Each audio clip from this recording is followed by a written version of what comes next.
Întindeți covorul și îți voi citi sufletul, spune un vechi proverb turcmen care descrie importanța țesutului covoarelor pentru cultura unui popor. În istoria găgăuzilor, covoarele ocupă un loc special. Это ковер уже, наверное, больше 200 лет. И эту ковер ткали две сестры.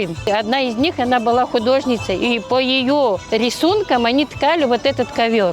Наши родители и бабушки тоже, они, чтобы ткать один ковер, смотря по размеру, нужно было изготовить 5-6 килограмм шерсти.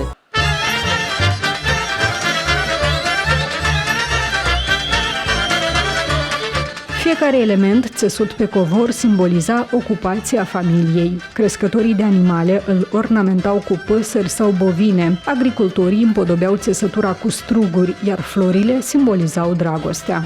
Имея большой опыт кочевой жизни, они, наверное, что-то еще и видели из других народов, соприкасаясь с другой культурой, они что-то перенимали. Totuși, istoricii sunt de acord că anume în secolul al XVIII-lea, când a avut loc o mare migrație a găgăuzilor spre stepa Bugeac, au apărut primele covoare găgăuze. Fiecare familie găgăuză avea în casă un colț unde păstra zestrea și obiectele de preț. Tot aici, pe cel mai mare perete, era înșirat un covor ornamentat cu arborele genealogic.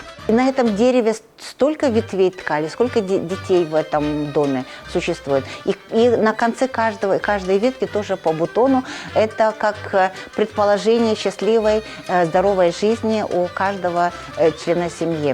Unele meșterițe țeseau pe covoare primele litere din numele și prenumele lor. Totuși, unul dintre simbolurile principale ale covorului găgăuz este trandafirul, care a venit în Găgăuzia și în general în cultura est-europeană din Turcia și a devenit emblema bogăției.